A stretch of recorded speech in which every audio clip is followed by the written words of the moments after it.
आत्मा आसक्त हो चुकी है शरीर में। समस्या इसी बात की फंस गई ना, आत्मा शरीर में आसक्त हो सकती है। जैसे तुम ईमानदारी से बताओ, तुम अपने को आत्मा मानते हो, शरीर मानते हो ना, इसीलिए उसको बार बार दुख भोगना पड़ रहा है, जन्म मरण भोगना पड़ रहा है।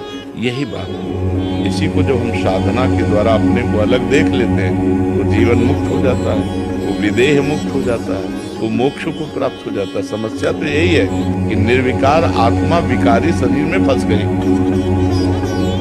शरीर ने नहीं फंसा, आत्मा ने स्वयं इसको स्वीकार कर लिया। जैसे मैं पुरुष हूं, अब वो मैं है आत्मा और पुरुष है माया। अब आत्मा ने माया को पकड़ लिया और कह रहा है माया ने मुझे पकड़ लिया।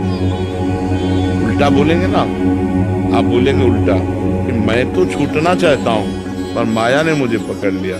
ऐसे हम पकड़े, हम कहते हैं माइक ने मुझे पकड़ लिया, मैं तो छोड़ना चाहता हूँ। छोड़ दो, तुम्हें किसने पकड़ा? तुम ही काम को भोगते हो, तुम ही क्रोध करते हो, तुम ही लोभ करते हो, तुम ही मोह करते हो। तुम्हें किसने पीड़ा दी? तुम जब इच्छा करोगे तब आएगा, ऐसे थोड़ी काम आ जाएगा। आप विषयों का ध्यान करोगे, विषयों का चिंतन करोगे तो काम आ जाएगा। अगर भगवान का चिंतन करोगे, भगवान का ध्यान करोगे तो भगवान आ जाएंगे।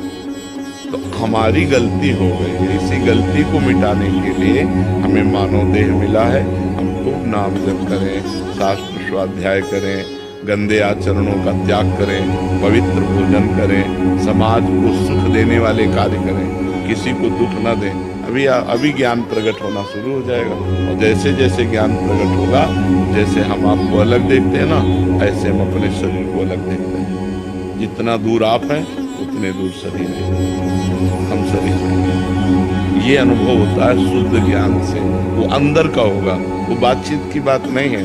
बातचीत के कहोगे तो उससे काम नहीं चलेगा, वो अंदर की आपकी अनुभूति होनी चाहिए। सुख दुख लाभ हानि जय पराजय, गर्मी सर्दी मान अपमान सब सह गए, क्योंकि वो शरीर में हो रहे अपने पाप और पुण्य करता और भोगता।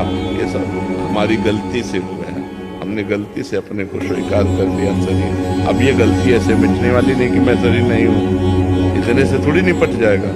अब इसके लिए तपस्या करनी पड़ेगी, साधना करनी पड़ेगी। तो तपस्या क्या है? आए हुए काम के ताप को सह जाना, क्रोध को सह जाना, समाज के द्वारा दी हुई प्रतिकूलता को सह जाना, खूब नाम जप करना, भगवान से प्रार्थना करना कि हमें शुद्ध ज्ञान दो। भगवान ज्ञान दें, भगवान अनुभव करा देते हैं, वो भगवत स्वरूप हो जाता है, साक्षात भगवान का स्वरूप।